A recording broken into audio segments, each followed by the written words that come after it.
Hello बच्चों, देखिए जैसा कि आपको पता चल ही गया होगा कि इस बार के लिए एमसीक्यू काफ़ी इंपॉर्टेंट रोल प्ले कर रहा है ना। तो देखिए आज हम अरिथमेटिक प्रोग्रेशन से कुछ एमसीक्यू पर डिस्कस करेंगे। ठीक है, तो चलिए देखते हैं क्या है हमारे पास पहला क्वेश्चन और फिर उस पर हम लोग डिस्कस करते हैं। ठीक है, देखिए जो पहला क्वेश्चन हमारे पास है कि the next term of the AP. यहाँ एपी में आपके पास कुछ टर्म्स गिवन है आपको और हमें पूछा गया है कि इसका नेक्स्ट टर्म क्या आने वाला है। ठीक है, इसमें नेक्स्ट टर्म क्या होगा, यानी A1 है हमारे पास, A2 है, A3 है। हमसे क्या पूछा गया है, A4 क्या होगा। ठीक है, काफ़ी ईजी है। देखिए पहले आपको इसको ध्यान से ऑब्जर्व करना है। ठीक है, पहली नज़र में तो आपको ऐसा लग रहा होगा कि ये एपी में ही नहीं है। ठीक है, लेकिन हमें यहाँ पर कंफ्यूज नहीं होना है क्योंकि यहाँ में क्लियर बोल दिया गया है कि next term of the AP, यानी आपको ये सोचना ही नहीं है कि एपी में है या नहीं, यानी ऑब्वियसली ये एपी में है और हमें इसका next term that is fourth term find out करना है। देखिए पहले इसको सिंपलेस्ट फॉर्म में कन्वर्ट कर लेते हैं। देखिए क्या हमारे पास √7, अच्छा 28 को हम क्या बोल सकते हैं, 4 7 जा 28, पता है ना आपको। यहाँ लिख लेते हैं, देखिए 4 7 जा 28। यहाँ से 4 का स्क्वायर रूट क्या होता है 2, तो 2 बाहर आ जाएगा हमारा। उसी तरह से इसको हम बोल सकते हैं 9 7 जा 63, 9 का स्क्वायर रूट क्या होता है 3, तो यहाँ से हम 3 बाहर ला सकते हैं। तो देखिए यहाँ क्या हो गया √7, यहाँ तो कुछ बाहर आएगा नहीं। 4 का स्क्वायर रूट 2, तो ये हमारा हो गया 2 √7। सिमिलरली यहाँ पर देखिए क्या है 9 का स्क्वायर रूट क्या है 3, तो 3 बाहर आ जाएगा, तो 3 √7। अब आप यहाँ पर देख पा रहे होंगे √7, 2 √7, 3 √7, तो ऑब्वियसली यहाँ पर क्या आएगा बताइए, 4 √7 आना ना। देखिए अगर आप चाहते हैं कि फॉर्मूला से निकालें तो आप इस तरह से भी निकाल सकते हैं। हमें क्या निकालना था, A4 का फॉर्मूला क्या होता है, A + 4 - 1D। क्या होता है, A + 4 - 1D that is A + 3D। ठीक है, A + 3D।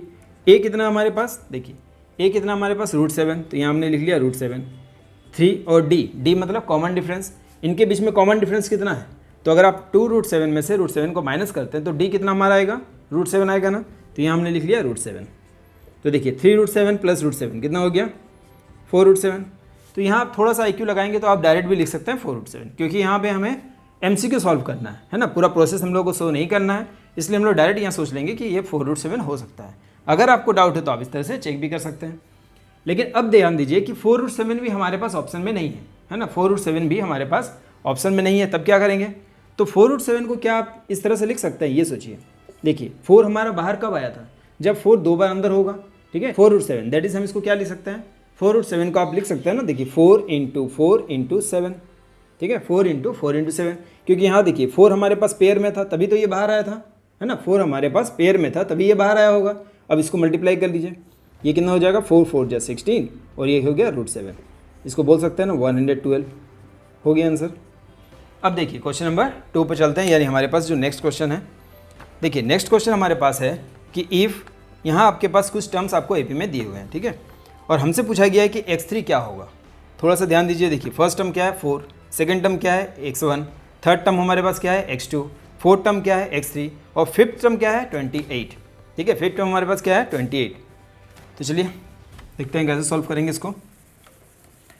फिफ्थ टर्म हमारे पास है 28। अब यहाँ ध्यान दीजिएगा कि हमारे पास क्या है fifth term that is A5, fifth term है हमारे पास 28। अब आप याद करिए फिफ्थ टर्म का क्या फॉर्मूला पढ़ा आपने, A + 5 - 1D that is A + 4D, बोल सकते हैं ना, A + 5 - 1D। तो हम लोग डायरेक्ट लिख लेते हैं A + 4D = 28। अब देखिए हमारे पास फर्स्ट टर्म क्या है 4 है, तो यहाँ हमने 4 लिख लिया, 4D = 28। 28 - 4 कितना हो जाएगा, 28 - 4 हो गया ना 24। 4 से हमने कैंसिल कर दिया कितना बार में, 6 बार में। तो D कितना हमारे पास मिल गया, हमें D हमारे पास पता चल गया, हमारे पास कितना है 6 है। जैसे ही आपको पता चल गया कि D हमें 6 पता चल चुका है, तो अब हमें क्या निकालना था, देखिए हमें निकालना था फोर्थ टर्म। फॉर्मूला से भी आप कर सकते हैं और एक तरीका से भी आप सोच सकते हैं। देखिए पहले फॉर्मूला पर देख लीजिए, A4 हमें पूछा गया था। A4 का फॉर्मूला क्या होता है, A + 4 - 1D that is 3D। तो यहाँ हमने लिख लिया 3D।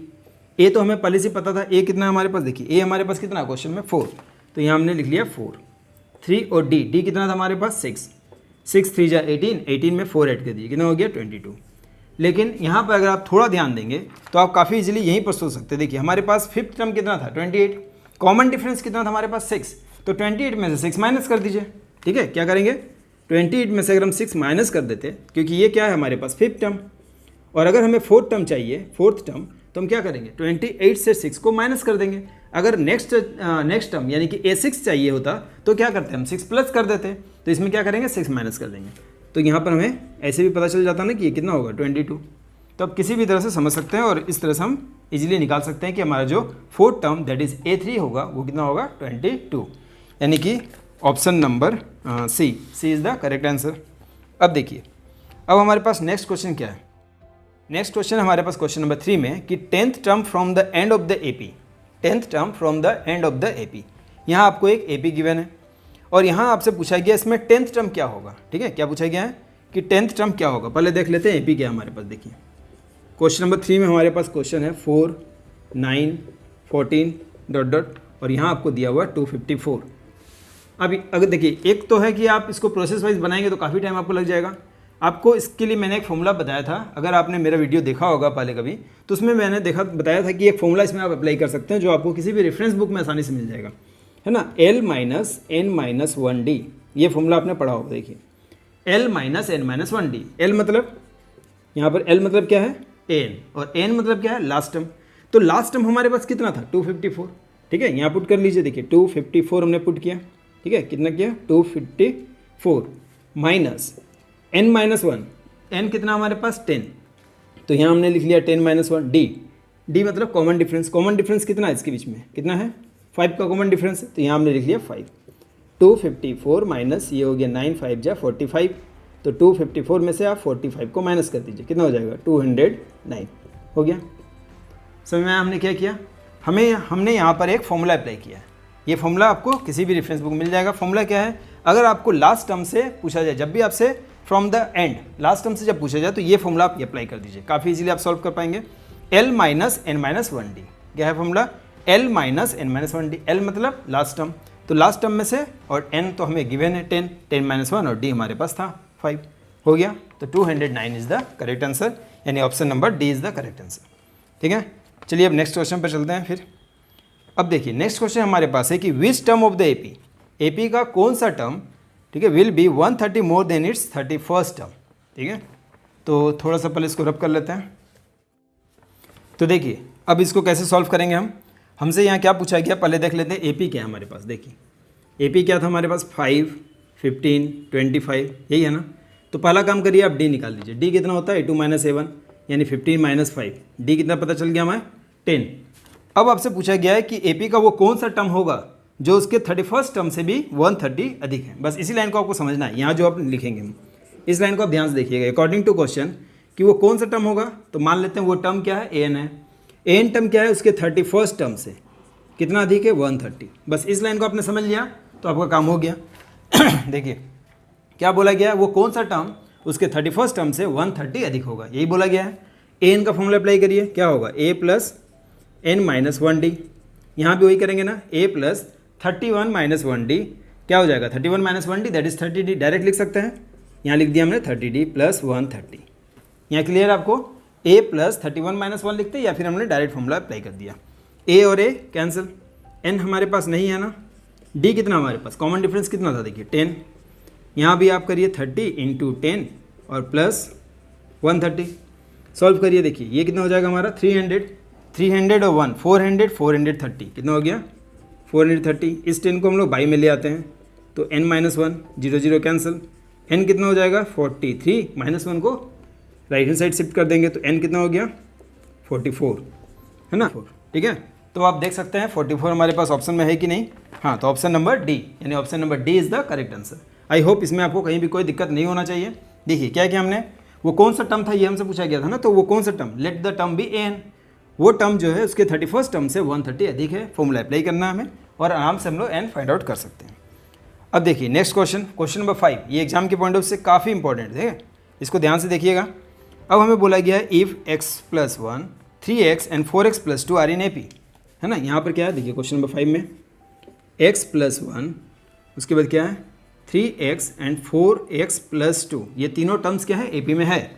यहाँ आपसे पूछा गया है x का वैल्यू क्या होगा। ठीक है, सोचिए कैसे करेंगे, x का वैल्यू क्या होगा ये हमसे पूछा गया। अब आप ध्यान दीजिए, जब भी हमें कोई टर्म्स अगर AP में है तो क्या आप समझ में आता है, आपको समझ में क्या आता है कि अगर कोई टर्म्स AP में है इसका मतलब क्या हुआ। तो इससे आपको यही चीज़ समझ में आ रहा है कि अगर कोई टर्म्स AP में है इसका मतलब इनके बीच में कॉमन डिफरेंस सेम है, तभी तो वो AP में है ना। कॉमन डिफरेंस सेम है मतलब AP में है, तो ऑब्वियसली अगर ये टर्म्स AP में है तो इनके बीच में जो कॉमन डिफरेंस होगा वो सेम होगा। तो देखिए कॉमन डिफरेंस निकालने के लिए हम क्या करते हैं A2 - A1, या फिर क्या करते हैं A3 - A2, यही करते हैं तो यानी कि A2 माइनस A1 का जो वैल्यू होगा वो A3 माइनस A2 के इक्वल होगा। समझा आपने? या फिर आप क्या करिए, इधर से एक बार डी निकाल लीजिए, दोनों तरफ से आप डी निकाल के दोनों को इक्वल कर दीजिए, वो भी आप कर सकते हैं। देखिए A2 कितना हमारे पास 3x माइनस A1 कितना है x प्लस 1। सिमिलरली A3 कितना था आपके पास 4x प्लस 2 और A2 कितना था यहाँ पर 3x। सॉल्व करिए, बन गया आपका। देखिए 3x माइनस x यहाँ हो जाएगा -1, ये हो जाएगा 4x plus 2 minus 3x। 3x minus x कितना हो गया 2x माइनस 1, यहाँ हो जाएगा 4x माइनस 3x यानी कि x प्लस 2, यहाँ हो जाएगा 2x, ये अंदर आ जाएगा तो माइनस x, यहाँ हो जाएगा 2 प्लस 1 यानी x इक्वल टू 3 हो गया। x इक्वल टू 3, देखिए कौन सा नंबर है, यानी option number C. Option number C is the correct answer. ठीक है, समझ में आ गया होगा आपको, इसमें कोई भी दिक्कत नहीं था। क्या करना था हमें, किसी भी तरह आप इधर से एक बार डी निकाल लीजिए, इधर से एक बार डी निकाल लिए, दोनों को डी को इक्वल कर दीजिए, या A2 minus A1। A2 minus A1 मतलब क्या होता है, common difference. A3 minus A2 क्या होता है, कॉमन डिफरेंस। हमेशा याद रखिएगा कि कॉमन डिफरेंस निकालने के लिए सिर्फ A2 माइनस A1 ही करें, ऐसा नहीं होता है। आप किसी भी टर्म से उसके प्रीवियस टर्म्स को माइनस करिए, कॉमन डिफरेंस निकाल सकते हैं। तो हमने क्या किया, दोनों तरफ से कॉमन डिफरेंस निकाला, उनको इक्वल कर दिया। ठीक है, अब देखिए नेक्स्ट क्वेश्चन हमारे पास, क्वेश्चन नंबर 6। इसमें बोला गया the 17th term of an AP exceeds its 10th term, मतलब 17 टर्म AP का जो है वो उसके 10th टर्म से कितना एक्सीड्स कर रहा है 21। Find the common difference. अभी काफ़ी ईजी है ना ये भी। देखिए यहाँ भी आपको जस्ट फॉर्मूला अप्लाई करना होगा। ठीक है, पहले चलिए थोड़ा सा रब कर लेते हैं इसको। देखिए अब हमें बोला गया है क्वेश्चन नंबर 6 में कि 17th term of an AP, यानी क्या हो गया 17th term of an AP exceeds its 10th term, exceeds its 10th term से कितना एक्सीड्स कर रहा है 21। बस इस लाइन को आपको समझना है। 17th term of an AP 10th term से 21 एक्सीड्स कर रहा मतलब अधिक है ना, एक्सीड्स कर रहा मतलब अधिक है या ज़्यादा है, आप जो भी बोल लीजिए। अब फॉर्मूला अप्लाई करिए। A17 का फॉर्मूला क्या पढ़ा आपने, A plus 17 minus 1D। Direct हम 16D लिख देते हैं। ठीक है, यहाँ पर हमने डायरेक्ट लिख दिया 16D। ठीक है, कोई दिक्कत नहीं है। उसी तरह से यहाँ भी क्या हो जाएगा A प्लस 10 माइनस 1D, तो लिख सकते हैं ना A प्लस 9D। क्या लिखेंगे, A plus 9D plus 21। A and A cancel, 16 minus 9 कितना होगा बताइए, 16 minus 9 that is 7D equal to 21। 7 से काट दीजिए, कितना हो गया, तो D इक्वल टू 3 हो गया। 2 से 3 लाइन आपको बस बनाना होगा, काफ़ी इजीली आप इसको सॉल्व कर सकते हैं। देखिए option number A, option number A is the correct answer. अब नेक्स्ट क्वेश्चन फिर देखिए क्या है हमारे पास। The 7th term of an AP is 4, है ना। The 7th term of an AP is 4 and it's common difference is -4। यहाँ आपको फर्स्ट टर्म, ये तो और भी ईजी है। देखिए 7th term of an AP, तो 7th term of an AP is 4। अब A7 का फॉर्मूला आप क्या जानते हैं, A plus 7 minus 1D that is A plus 6D। A plus 6D equal to 4। हमें यहाँ पर कॉमन डिफरेंस भी गिवन है, तो आप बस A6 और कॉमन डिफरेंस का वैल्यू -4 यहाँ पुट कर लेंगे, तो कितना हो जाएगा, देखिए प्लस माइनस -24 और A इक्वल टू कितना हो गया, इसको इधर भेज देते हैं, हो गया ना। A इक्वल टू कितना आ गया 28, 24 माइनस था उधर गया तो प्लस में हो गया 28। तो बस हमें पूछा गया था कि फर्स्ट टर्म क्या होगा। देखिए इसमें तो आपको कहीं कोई दिक्कत नहीं होना चाहिए। 7th टर्म हमें 4 दिया था, A plus 7 minus 1D that is A plus 6D। 6D में D का वैल्यू हमें पता था, D का वैल्यू हमने पुट किया और A निकल गया। ठीक है, अब आते हैं क्वेश्चन नंबर 8 में। देखिए यहाँ पर क्वेश्चन नंबर 8 में आपसे बोला गया है the 2nd term of an AP is 13। ठीक है, 2nd टर्म AP का कितना है हमारे पास 13 है and it's 5th term is 25। What is the 17th term, इसमें आपसे पूछा गया 17th टर्म क्या होगा। ठीक है, तो देखिए 2nd term of an AP is क्या बोला गया है, क्वेश्चन नंबर 8 है ना। 2nd टर्म यानी A2 हमें गिवन है कितना बताइए 13, तो क्या हो जाएगा यहाँ पर A plus 2 minus 1D that is A plus D equal to, और यहाँ से आप A भी निकाल सकते हैं। ठीक है, A कितना हो जाएगा 13 माइनस D, ये हो गया इक्वेशन नंबर 1 हो गया। अब हमें क्या बोला गया है and it's 5th term is 25। 5th term यानी 5th टर्म इज़ 25। A5 का फॉर्मूला क्या होता है, A plus 5 minus 1D that is A plus 4D, A plus 4D। और हमें A का वैल्यू देखिए पता है ना, A का वैल्यू यहाँ पुट कर देंगे। A कितना हमारे पास देखिए 13 माइनस D है ना, तो A के प्लेस में हम क्या लिख लिए 13 माइनस D और प्लस 4D इक्वल टू यहाँ कितना था 25, यहाँ भी लिख लीजिए आप 25। अब इसको सॉल्व करिए, देखिए 4D माइनस D कितना हो गया 3D। 25 माइनस 13 कितना हो जाएगा, 25 माइनस 13 कितना हो जाएगा 12, तो D इक्वल टू कितना हो जाएगा 4 होगा ना। 12 divided by 3, 12 divided by 3 that is D equal to 4। जैसे हमें पता चल गया कि D 4 है, तो डी का वैल्यू अगर यहाँ पुट कर देंगे तो ए भी निकल जाएगा। तो ए कितना होगा बताइए, देखिए therefore A equal to 13 minus D, D कितना है 4, तो कितना हो जाएगा ये 9। तो हमें ए भी पता चल गया, ए कितना हमारे पास 9 है, डी हमारे पास 4 है। अब हमें निकालना क्या है 17th टर्म, है ना, क्या निकालना है 17th टर्म। तो ए 17 का फॉर्मूला अप्लाई करिए, A plus 17 minus 1d that is A plus 16d। अब हमारे पास ए भी है डी भी है, पुट कर लीजिए, ए कितना है 9 है, यहाँ हमने लिख लिया 9, है ना, डी का वैल्यू कितना है तो 16 और डी का वैल्यू हमारे पास है 4। तो यहाँ देखिए 16 4 जा 64 प्लस 9 ऐड करिए कितना हो जाएगा, हाँ 73 हो गया। यानी कि option number B, option number B is the correct answer. अब फिर हमारे पास क्वेश्चन है कि which term of the AP is the first negative term. यहाँ पर आपको एपी गिवन है और उसका फर्स्ट नेगेटिव टर्म क्या होगा ये आपसे पूछा गया है, ठीक है, फर्स्ट नेगेटिव टर्म क्या होगा, सोचिए थोड़ा सा, तब तक इसको रब कर लेते हैं। सोच लिया आपने, तो देखिए हमारे पास क्या है, एपी कितना है हमारे पास, पहले एपी लिख लेते हैं, कितना है 25 20 15 और इस तरह से पूछा गया आपको फर्स्ट नेगेटिव टर्म क्या होगा, ठीक है। ये देखिए डिक्रीजिंग ऑर्डर में एपी है तो कभी ना कभी तो माइनस में आएगा, ठीक है। तो ये फर्स्ट नेगेटिव टर्म क्या होगा, ये जरूरी नहीं कि फर्स्ट नेगेटिव टर्म बोला गया तो -1 कब आएगा, ये आपसे नहीं पूछा गया है, फर्स्ट नेगेटिव टर्म क्या होने वाला है, ठीक है। देखिए बनाते हैं, आपको समझ में आ जाएगा। पहले तो आप डी यहाँ से निकाल लीजिए, डी कितना है a2 - a1, a2 - a1 तो 20 - 25 कितना हो गया, डी हो गया हमारे पास -5, है ना, डी कितना पता चल गया हमें -5, क्योंकि ये डिक्रीजिंग ऑर्डर में है तो ऑब्वियसली डी क्या होगा नेगेटिव होगा। अब आपसे क्या पूछा गया, देखिए कि इसमें कौन सा टर्म फर्स्ट नेगेटिव टर्म होगा, यही पूछा गया है। तो हम लोग पहले लेट कर लेते हैं, जो भी टर्म होगा वो ऑब्वियसली लेस देन 0 होगा, है ना, फर्स्ट नेगेटिव टर्म होगा, मतलब इसका बोलने का मतलब क्या हुआ कि वो जो भी टर्म होगा वो ऑब्वियसली लेस देन 0 होगा। तो यहाँ पर देखिए वो टर्म क्या होगा, यानी एन अगर मान लेते हैं वो टर्म क्या है एन है, तो वो टर्म क्या होगा लेस देन 0 होगा, लेस देन 0 होगा। इस लाइन को ध्यान समझिए, फर्स्ट नेगेटिव टर्म जो भी होगा, है ना, वो क्या होगा लेस देन 0 होगा, तो वो फर्स्ट नेगेटिव टर्म को हमने लेट किया है एन, तो N should be less than 0। अब एन का फॉर्मूला अप्लाई करिए, A plus N minus 1 D is less than 0। A कितना हमारे पास 25 प्लस एन माइनस 1 डी कितना हमारे पास -5, इस तरह से ब्रैकेट में रखिएगा, है ना। अब इसको थोड़ा सॉल्व करिए, देखिए 25 इसको मल्टीप्लाई करिए कितना हो जाएगा -5n माइनस माइनस प्लस इसको मल्टीप्लाई करिए +5 हो गया, 25 + 5 कितना हो गया 30, -5n को हम लोग इस तरफ ले आते हैं तो क्या हो जाएगा +5n, है ना, -5n इस तरफ आ गया तो +5n, यानी अब देखिए यहाँ पर 30, ये 5 अगर नीचे आ जाता है तो कितना हो जाएगा 6, यानी n इज़ ग्रेटर देन, यानी बोल सकते हैं ना कि n इज़ ग्रेटर देन क्या है 6 है, n इज़ ग्रेटर देन 6 मतलब n 6 टर्म से तो ऑब्वियसली बड़ा होगा।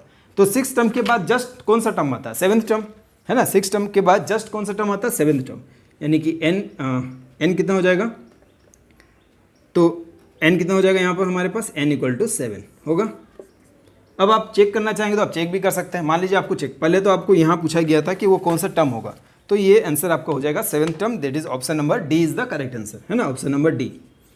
अब आपको अगर चेक करना है कि क्या ये हमने सही बनाया है या नहीं बनाया, तो अगर आपको चेक करना हो तो देखिए कैसे चेक करेंगे, आप A7 निकाल लीजिए, देखिए A7 यानी 7th टर्म आप निकालिए, a प्लस क्या हो जाएगा 7 - 1d that is a + 6d, a कितना हमारे पास देखिए 25, यहाँ हमने लिख लिया 25 6 और d का वैल्यू कितना था हमारे पास, d कितना था -5, तो कितना हो जाएगा देखिए 25 + -30 कितना हो जाएगा -5 होगा, यानी कि -5 is the first negative term of that AP, ठीक है, और वो कौन सा टर्म नंबर पे आया है, वो 7th नंबर पे आया, तो हो गया। अब देखिए अब जो हमारे पास लास्ट क्वेश्चन है दैट इज़ क्वेश्चन नंबर 10। आज देखिए हमने जितने भी क्वेश्चंस किए हैं, क्योंकि ये अरिथमेटिक प्रोग्रेशन का आज हमारा पहला MCQ का क्लास था, तो ये क्वेश्चंस कुछ आपको ईजी लग रहे होंगे, ठीक है, ये काफ़ी ईजी भी थे। इसके बाद धीरे धीरे करके मैं और कुछ टफ सम्स आपके लिए लेकर आऊँगा अगर नेक्स्ट वीडियो में। तो अब हमारे पास जो नेक्स्ट क्वेश्चन है दैट इज क्वेश्चन नंबर 10 में यहाँ पूछा गया है what is the common difference of the AP in which, यहाँ आपको दिया हुआ देखिए क्या दिया हुआ है 10th नंबर क्वेश्चन में, A18 - A14 इक्वल टू हमें गिवन है 32, और यहाँ हमसे पूछा गया है क्या कि what is the common difference, सिर्फ कॉमन डिफरेंस, यानी हमें डी निकालना है। A18 का फॉर्मूला अप्लाई कर दीजिए, a + 18 - 1d that is a + 17d, ठीक है, माइनस अब यहाँ क्या होगा a + 14 - 1d that is a + 13d। लेकिन अब ध्यान दीजिए कि यहाँ पर क्या गलती है, यहाँ हमने ब्रैकेट नहीं दिया है, ठीक है, अगर ये ब्रैकेट आपका छूट जाता है मान लीजिए आपने भी हड़बड़ी में बनाया और यहाँ अगर ब्रैकेट छूट गया तो ये आपका बहुत बड़ा मिस्टेक हो जाएगा, इसलिए यहाँ ध्यान दीजिएगा, ब्रैकेट कंपलसरी आपको यहाँ देना है। अब ब्रैकेट को सॉल्व कर लीजिए, देखिए a plus 17d minus a minus 13d equal to 32, a and a cancel, कितना हो जाएगा 17 माइनस 13 करिए कितना हो जाएगा 4d इक्वल टू 32, 4 से कैंसिल कर लीजिए तो d इक्वल टू हो गया हमारा 8। और यही हमसे पूछा गया था what is the common difference, तो common difference is 8, that is option number A is the correct answer. तो आई होप कि आज हमने जितने भी MCQ किए हैं ये आपको क्लियरली समझ में आ गए होंगे, ठीक है। तो नेक्स्ट वीडियो में फिर कुछ और MCQ के साथ हम लोग फिर से मिलेंगे, तब तक के लिए थैंक यू।